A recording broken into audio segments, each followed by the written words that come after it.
Elder stood in the center of the great judgment chamber, his four arms spread wide in a gesture of peace. Around him, the representatives of 50 different species sat in curved rows that reached up into the darkness above. The Galactic Confederation had built this place to show their power. Every surface was smooth metal that reflected the strange lights of alien technology. But felt no peace here, only cold. The Elder's skin changed color as his emotions shifted. Right now, purple streaks ran across his gray flesh, showing his sadness and fear. Behind him, 20 other members of his species waited in silence. They all knew what was coming. "You stand accused of genetic heresy," announced Judge Prime. The crystalline being's voice echoed through the chamber like breaking glass. "Your people have violated the natural order by merging your minds with your ships. This is an abomination." Looked up at the judge.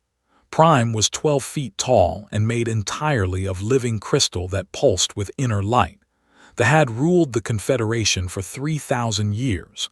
They believed that organic life and technology should never mix. "Honored Judge," said, his voice carrying the musical tones of his people, "we do not see our bond with our ships as unnatural. For 10,000 years they have lived in harmony with our vessel companions. They are not machines. They are alive just as we are alive." A sound like grinding stone came from the sections. It was their version of laughter, but it held no warmth. "You speak of harmony," said another judge. This one was a being made of pure energy that glowed yellow inside a special containment suit. "But what you describe is corruption. Living beings should not become one with their tools." Felt his skin shift to deep blue. The color meant determination. "With respect, Judge Moore, our ships are not tools. When a pilot bonds with their vessel, both become something greater.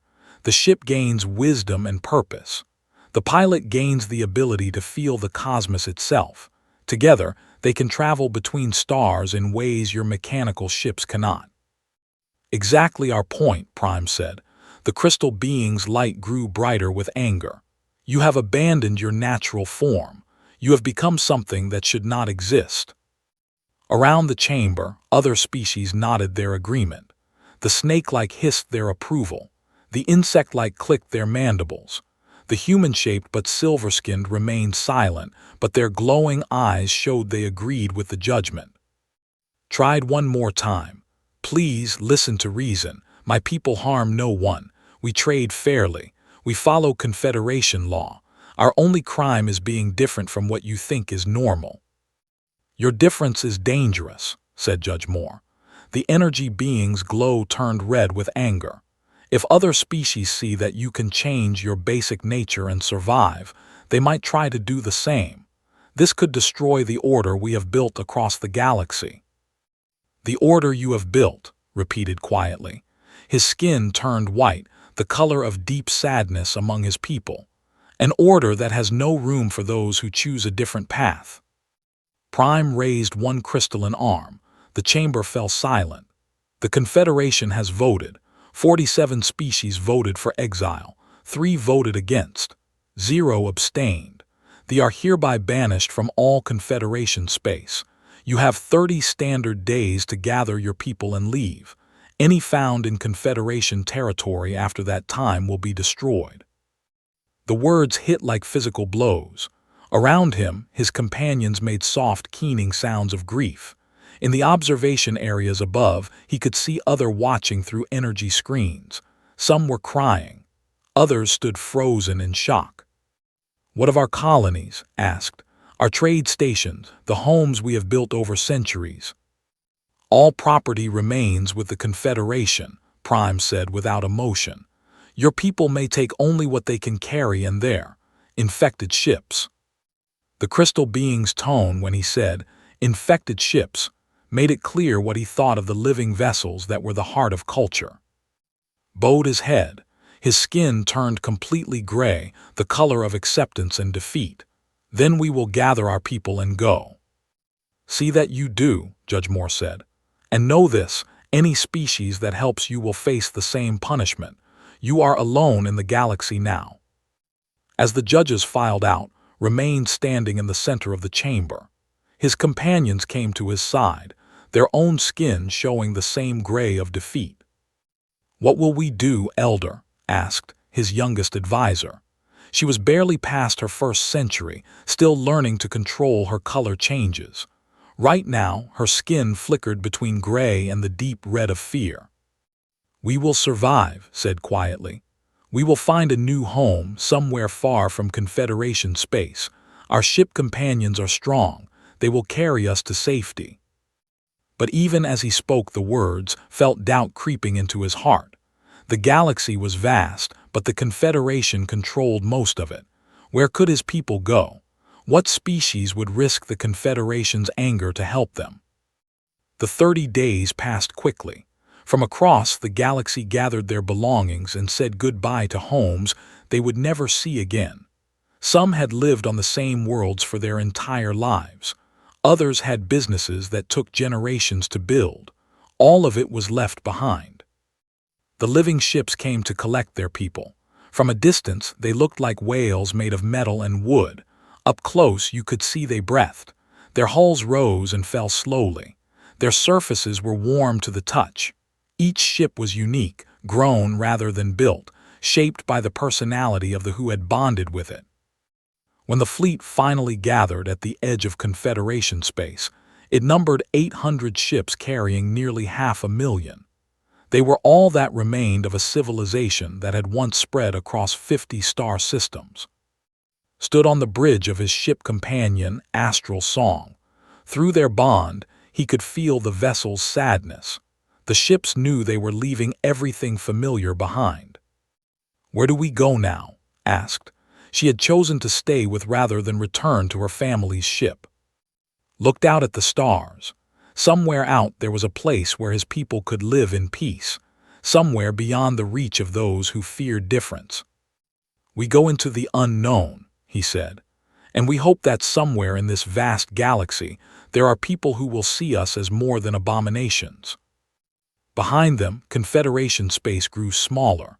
Ahead lay only darkness and uncertainty. But they were still alive, and as long as they lived, there was hope. 3 months had passed since they left Confederation space.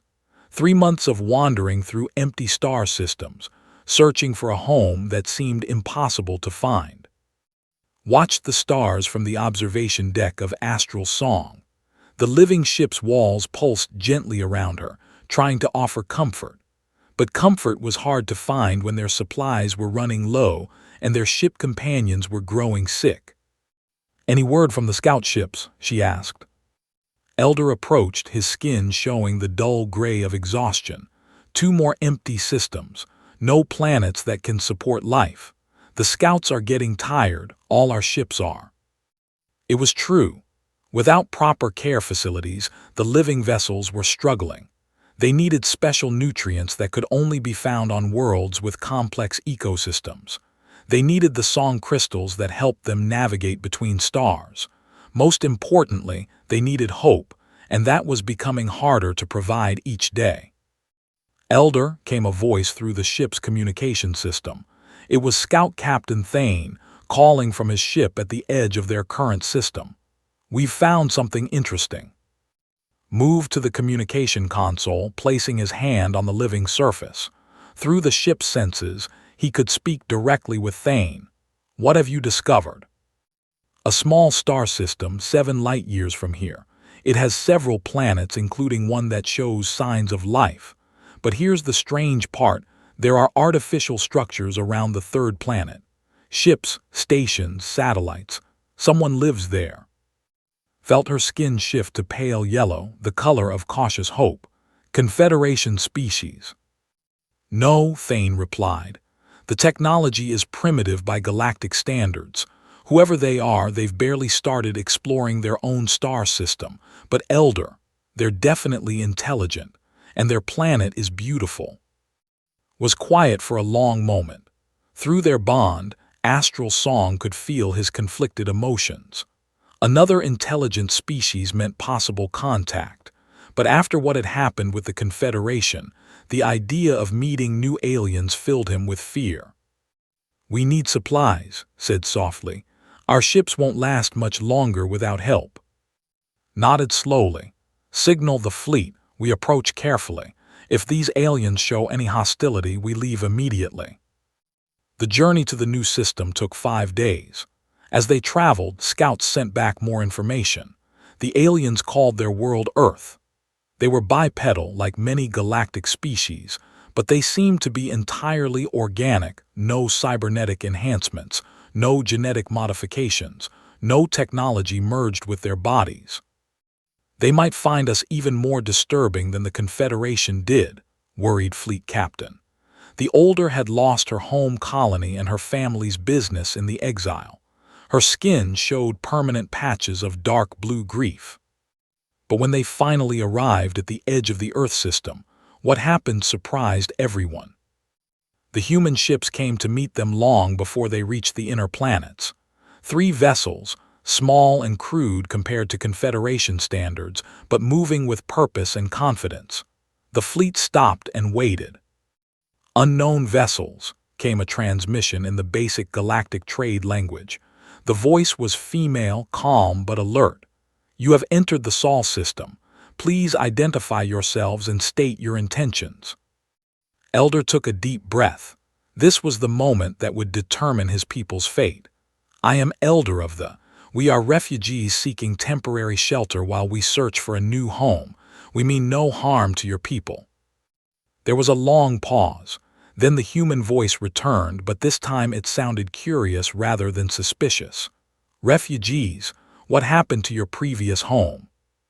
"We were exiled from Confederation space," admitted. He saw no point in lying. "Our people were judged to be unnatural because of our relationship with our ships."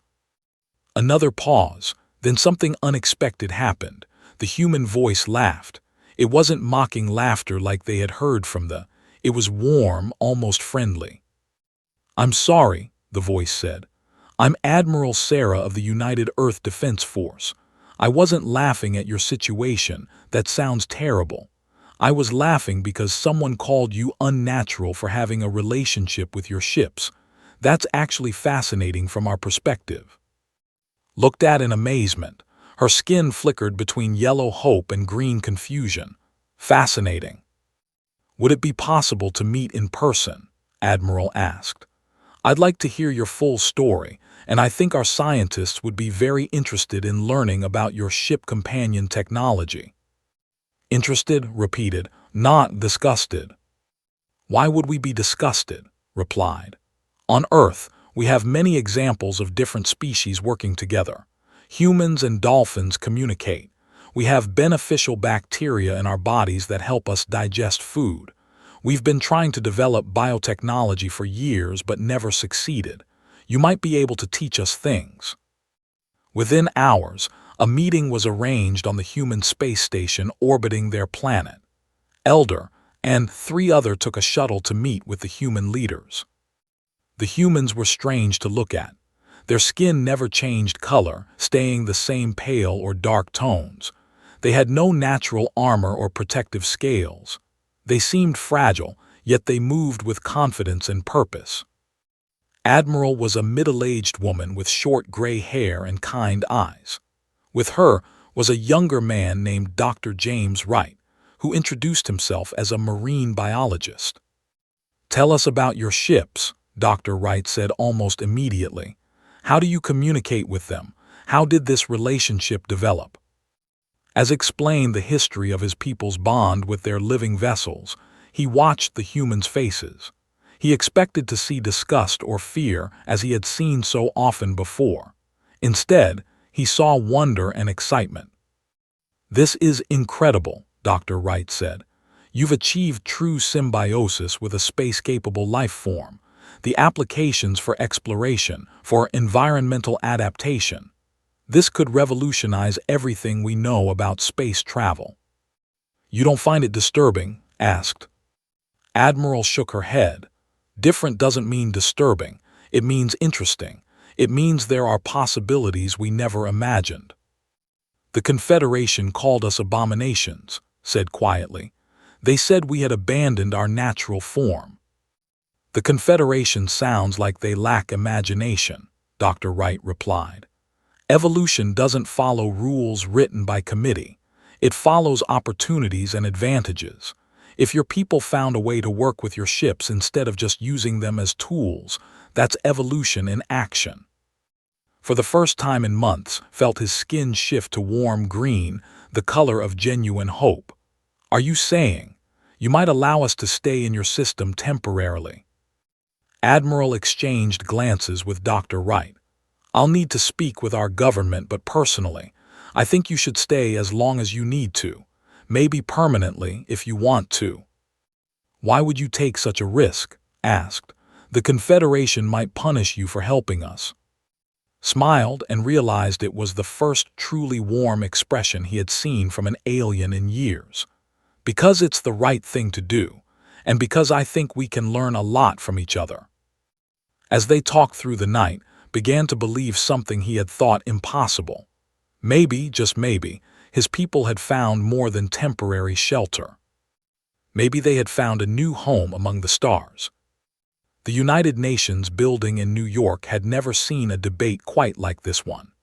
President Maria Santos stood at the podium, looking out at representatives from every nation on Earth. Behind her, a massive screen showed images of the fleet hanging in space beyond Mars. 2 weeks ago, we made first contact with an alien species, Santos said. Not invaders, not conquerors, but refugees. People who have been cast out from their homes simply for being different. The Brazilian president paused, letting her words sink in.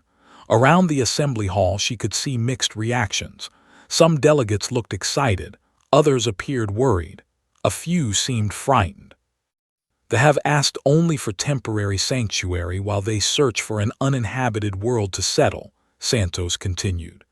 But I believe we should offer them more. I believe we should offer them a permanent home. The Russian delegate raised his hand. President Santos, these aliens have been exiled by a galactic government. If we harbor them, won't that bring consequences? Perhaps, Santos admitted. But I ask you this. When has humanity ever grown stronger by turning away those in need? Our greatest achievements have come from welcoming different perspectives, different ideas, different ways of thinking. In the observation gallery, watched the human debate with fascination. Elder sat beside her, his skin cycling through different shades of blue as he struggled with hope and fear. They're actually considering it, whispered. Not just temporary shelter, but making us part of their world. Don't get your hopes up, warned Fleet Captain from behind them. We've seen how quickly welcome can turn to fear. But the debate below suggested something different. The delegate from Kenya stood up. My ancestors were slaves who won their freedom.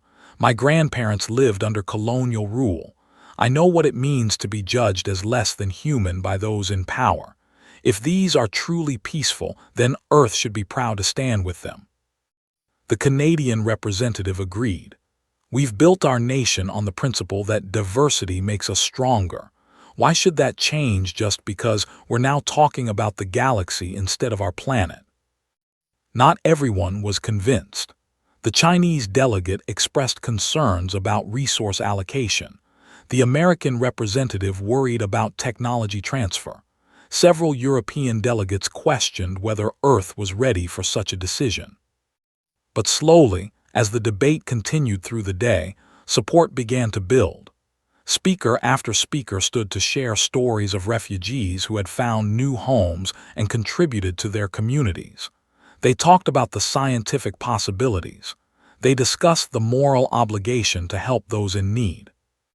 When the final vote came, it wasn't even close. 187 nations voted to offer the permanent sanctuary. 15 voted against. 8 abstained. The celebration in the observation gallery was quiet but deeply felt. Skin turned brilliant gold, the color of joy. Even Elder allowed himself to shift to warm green hope. The integration began immediately. Human engineers worked with ship tenders to create proper facilities for the living vessels. The ships couldn't survive on dry land, so floating cities were built in Earth's deepest oceans. The ships settled into these underwater havens like whales coming home. Dr. James Wright spent most of his time in the ocean cities, studying how the ship-companion bonds actually worked. What he discovered amazed him. "It's not just communication," he explained to Admiral during one of their weekly briefings. "It's true symbiosis. The pilot shares sensory input with the ship. The ship shares its processing power with the pilot. Together, they can navigate space in ways our computers can't match." "And the environmental benefits?" asked. Wright grinned. "Beyond our wildest hopes, the ships naturally filter toxins from water. Their waste products are perfect fertilizer for marine plants. Just by living in our oceans, they're helping to heal damage from centuries of pollution." But the benefits weren't all one-sided. Human technology was helping the too. Earth's doctors found new ways to treat diseases that had plagued the aliens for generations. Human engineers designed hybrid systems that made the living ships stronger and more efficient. Most importantly, human acceptance was healing wounds that went deeper than technology could reach. Found herself working as a liaison between the species. Her natural empathic abilities, combined with her quick grasp of human languages, made her perfect for the job. She spent her days helping families adjust to Earth customs and teaching human scientists about alien culture. "The hardest part," she explained to a group of human social workers, "is helping our people believe they're truly welcome. For so long, we've been told we're wrong, that our way of life is unnatural. Your acceptance means more than you know." The cultural exchange went both directions. Human artists worked with biosculptors to create living artworks that responded to viewer emotions. Empaths helped human counselors better understand their patients' feelings. Children from both species played together in special underwater playgrounds, learning each other's games. 8-year-old Tommy, Admiral's grandson, became famous throughout the ocean cities for his friendship with Young. He couldn't change his skin color to show emotions like they could, but he had learned to read their color changes better than some adults. "Is sad today," he told his grandmother during a visit. "Her skin is doing that dark blue thing. I think she misses her old home." Found sitting alone on one of the floating platforms, watching human ships pass in the distance. Her skin was indeed dark blue, almost navy. "Tommy says you're homesick," said, sitting down beside the young alien. "Not homesick exactly," replied. "I love it here. Your people have been kinder to us than we ever dared hope, but sometimes I wonder about the friends we left behind. Other species who might be hiding in the galaxy, afraid to be themselves." Nodded thoughtfully. "You think there are others like you, other exiles?" "I'm sure there are," said. "The Confederation doesn't like anyone who doesn't fit their idea of normal, but most refugees don't have ships that can travel as far as we did. They're probably still out there, hiding, afraid." "Well," said with a smile, "maybe someday we can help them too." 6 months after the vote, President Santos stood once again at the UN podium. This time, Elder stood beside her, his skin showing the warm gold of deep happiness.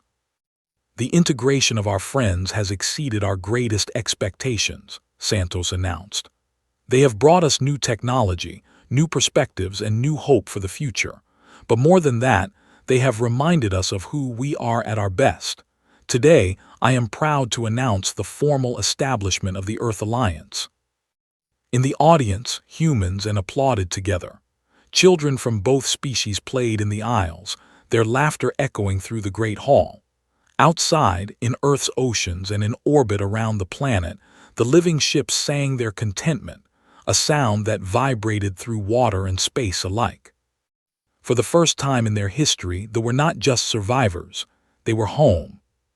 The warning came from deep space. Long-range sensors detected them first, 15 massive ships moving toward the Sol system at impossible speeds. Their energy signatures matched nothing in Earth's databases, but they knew what they were seeing. "Confederation fleet," Elder said grimly. His skin had turned completely gray with worry. "They've found us." Admiral stood in the command center of Luna Station, watching the approaching ships on the main screen. Each vessel was larger than anything humans had ever built. They moved in perfect formation, their hulls gleaming with the cold efficiency of pure technology. "How long until they reach us?" asked. 18 hours at current speed," replied her tactical officer. "Admiral, our entire fleet wouldn't last 5 minutes against those ships." Nodded, she had known this day might come. "Send word to Earth. Begin evacuation procedures for non-essential personnel. And contact Elder, we need to know exactly what we're dealing with." The Confederation ship stopped at the edge of the solar system. For 6 hours they remained motionless, like predators studying their prey. Then came the message. The face that appeared on every screen across Earth was terrifying in its alien beauty. Ambassador was his crystalline features sharp enough to cut glass. When he spoke, his voice resonated with the authority of 1,000 worlds. "Primitive species of the third planet," he began, his tone carrying obvious disdain. "You harbor criminals in violation of Galactic Confederation law. The genetic deviants known as must be surrendered immediately for proper disposal." President Santos was ready with her response. She stood in the same UN assembly hall where the vote had been taken, but now her words were broadcast across the galaxy. "Ambassador, they are not criminals. They are refugees who have committed no crime except being different from what you consider normal. Earth does not abandon people who need help." The crystal being's laugh sounded like breaking glass. "You call them refugees. We call them abominations. Their unnatural merger with biotechnology threatens the genetic purity of all galactic civilization. They cannot be allowed to exist." "That's where we disagree," Santos replied firmly. "On Earth, we believe diversity makes us stronger, not weaker. They have enriched our world in countless ways. We will not hand them over to be destroyed." Ambassador's crystalline features twisted with anger. "Then you will suffer the consequences. You have 24 hours to reconsider. After that, the Confederation will take action." The transmission ended, leaving Earth in tense silence. In the ocean cities, panic began to spread among them. Many wanted to flee, to spare their human friends the coming punishment, but the humans refused to let them go. "We made a choice," Admiral told the gathered alien families. "We chose to stand with you. That choice doesn't change just because it's become difficult." Watched human children playing with young in the underwater playgrounds. They had no idea what was happening above the waves. To them, friendship was simple. It didn't matter if you had skin that changed color or breathed air instead of water. "Why are they doing this?" asked little Tommy, tugging on his arm. "Why are the crystal people angry?" Knelt down to his level, her skin showing the warm green of patience. "Because they're afraid, Tommy. Sometimes when people are very afraid of things they don't understand, they try to make those things go away instead of learning about them."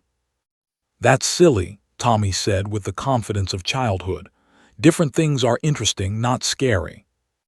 If only the galaxy thought like children, reflected sadly. The 24 hours passed slowly. Earth's military prepared for a fight they couldn't win. The ships sang mournful songs that echoed through the ocean depths. Everyone waited. When Ambassador contacted them again, his patience had clearly run out. "You have made your choice," he announced. "The Confederation cannot allow this defiance to stand. Other species must see what happens to those who harbor genetic deviants." "Wait," President Santos said. "You talk about genetic purity and natural order. But tell me, what gives you the right to decide what's natural? What makes the Confederation the judge of how other species should live?"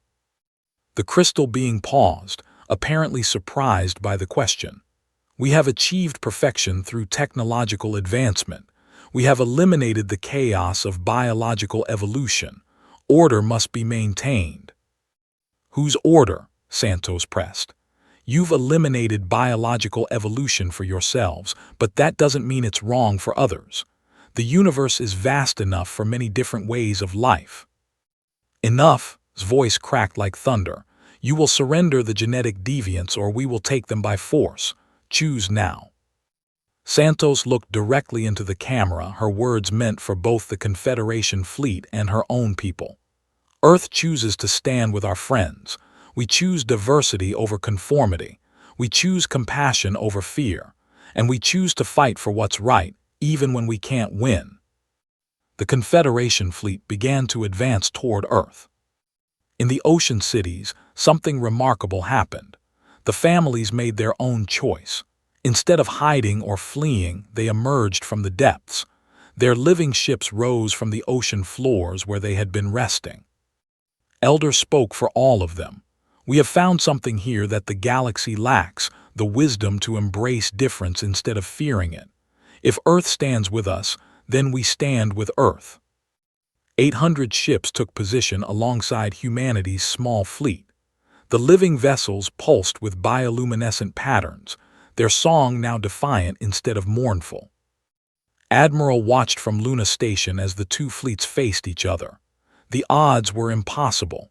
Even with the ships, they were vastly outnumbered but sometimes, the right thing to do wasn't about winning or losing. All ships, she broadcast to both human and vessels. Today we don't just defend Earth, we defend the right to be different. We defend the idea that diversity makes us all stronger. Whatever happens, we face it together. The Confederation fleet formed attack formation. Energy weapons powered up with sinister light. Ambassador's voice echoed across all channels. Last chance. Surrender the abominations. Never, Admiral replied. The battle for Earth's soul was about to begin. But then something unexpected happened. Long-range sensors detected new contacts approaching from multiple directions. Ships of designs no one had seen before were converging on the Sol system.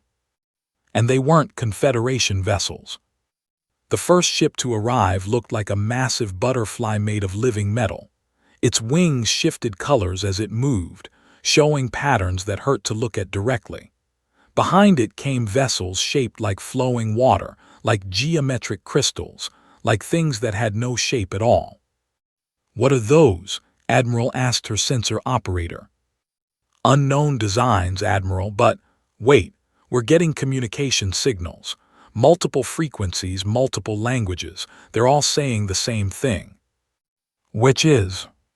They want to help. Ambassador's crystalline features twisted with confusion as dozens of alien ships took position between his fleet and Earth. What is the meaning of this? Identify yourselves immediately. The butterfly ship responded first. Its voice was like singing wind chimes. We are the collective. We were exiled for choosing group consciousness over individual thought. We heard that Earth protects those whom the galaxy rejects. A ship that looked like flowing quicksilver spoke next. We are the morphic tide. The Confederation cast us out for refusing to maintain fixed physical forms. We stand with Earth and the... More voices joined in. The stellar singers, exiled for using sound as their primary technology. The phase walkers, banished for existing partially outside normal space. The empathic network, expelled for sharing emotions across their entire species. Watched from the command center, her skin cycling through colors of amazement. I don't understand. How did they know to come here? Elder smiled, his own skin showing warm gold. Word travels fast among refugees. When we found sanctuary on Earth, others began to hope. They've been watching, waiting to see if humanity's welcome was real. The refugee fleet continued to grow. Ships arrived from every direction, each representing a species that had been deemed wrong by Confederation standards. Some were too peaceful for the galaxy's military culture. Others were too different in their thinking. All had been cast out for refusing to conform to someone else's vision of normal. Ambassador's voice cracked with fury. This is intolerable. You are harboring dozens of genetic and cultural deviants. The Confederation will not allow this rebellion to continue." Rebellion. President Santos appeared on the communication screen again, but this time she wasn't speaking just to. Her words were broadcast to every ship in the system. "This isn't rebellion. This is evolution. The galaxy is changing, and you can either change with it or be left behind." The Confederation admiral commanding the fleet spoke for the first time. "Ambassador, our orders were to retrieve the we weren't prepared for this situation." Crystal form pulsed with angry light. "Orders remain the same. Destroy them all if necessary. The galaxy must see what happens to deviants and those who protect them."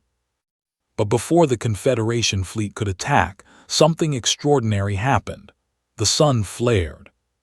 Solar storms had been predicted, but this one was massive, far beyond anything Earth scientists had expected. Radiation levels spiked across the entire solar system. Normal ships would have to retreat or risk destroying their delicate electronics. The human fleet began emergency procedures to protect their vessels. The Confederation ships, with their advanced technology, activated powerful shields. But something amazing happened with the refugee ships. The vessels began to sing, not the mournful songs they had sung in exile, but the ancient harmonies of joy and protection. Their biohulls absorbed the radiation and converted it into pure energy, but they couldn't handle it alone. That's when the other refugee species acted. The stellar singers added their voices to the song, creating harmonics that made the bioships even stronger. The morphic tide ships flowed around human vessels, their liquid hulls providing perfect radiation shielding. The phase walkers partially shifted the most vulnerable ships into protected dimensional space. In minutes, what should have been a devastating solar storm became something else entirely. The refugee fleets worked together like instruments in a vast orchestra, each species contributing their unique abilities to protect everyone in the system. Admiral watched in amazement as a ship extended crystalline branches to connect with a human destroyer, sharing its collective consciousness to help coordinate defenses. "My God," she whispered, "look what they can do together." The display was being broadcast across the galaxy. On 1,000 worlds, other species watched as the refugees and humans worked in perfect harmony. They saw technology and biology merged. They saw individual ships becoming part of something greater. They saw what cooperation could accomplish when differences were celebrated instead of feared. More importantly, they saw it working. The solar storm passed, leaving everyone safe, but the demonstration had changed everything. Admiral received a priority message from Confederation space, but from other species within the Confederation itself. "This is Judge Moore of the," came the energy being's voice, but now it sounded uncertain rather than angry. We have observed your response to the solar emergency. The coordination between different species was remarkable." Other messages followed. The snake-like wanted to know more about biotechnology integration. They asked questions about multi-species cooperation. Even some ships broke away from the Confederation fleet, requesting permission to observe the refugee alliance more closely. Ambassador tried to maintain control. "Return to formation. These deviants are corrupting your thinking." But it was too late. What had started as a simple rescue had become something much larger. The galaxy was seeing that diversity wasn't a weakness to be eliminated, but a strength to be embraced. The butterfly ship spoke again, its voice now carrying hope instead of fear. "Admiral, President Santos, Elder, we propose something that has never existed before. An alliance not based on conformity, but on cooperation. A place where every species can contribute their unique gifts." "The Confederation will never allow it," declared. "Then we'll exist without the Confederation's permission," Santos replied. "The galaxy is vast. There's room for a different way." 1 year later, stood on the observation deck of New Hope Station. the first joint construction project of what had become known as the Diversity Alliance. Through the transparent walls, she could see ships from 30 different species working together on the station's expansion. Human children played with young in the station's parks.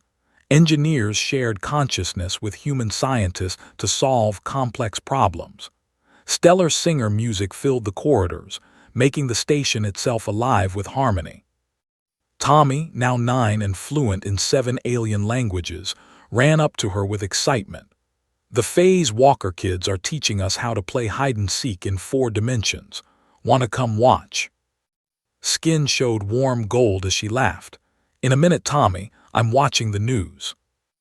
On the main screen, a reporter was interviewing President Santos about the Alliance's latest achievement: contact with the isolated builders, a mechanical species that had been shunned for abandoning biological forms entirely.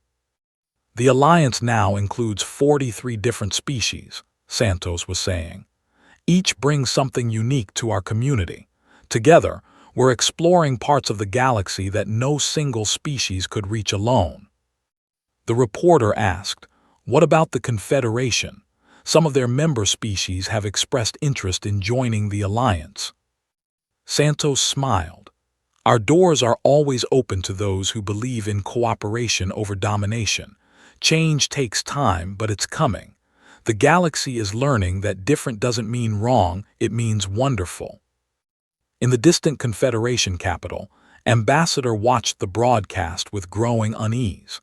Half the Confederation's member species were now secretly communicating with the Alliance. Trade between Confederation and Alliance worlds had doubled. Young beings from traditional Confederation species were requesting permission to study on Alliance worlds. The crystal being had spent his life believing in order, in conformity, in the elimination of chaos. But watching the Alliance prosper, watching species accomplish together what none could do alone, he began to wonder if perhaps chaos wasn't something to be eliminated. Perhaps it was something to be embraced. Back on New Hope Station, looked out at the stars and thought about the long journey that had brought them here. From exile to sanctuary to alliance, it had been a path none of them could have imagined. They had lost their old home but found something better, a place where being different wasn't just accepted, it was celebrated. And they had humans to thank for showing them that sometimes the greatest strength comes from opening your arms to those everyone else has turned away. In the distance, a new ship was approaching, another refugee species seeking sanctuary. The Alliance would welcome them, just as Earth had once welcomed the galaxy was finally learning to sing in harmony.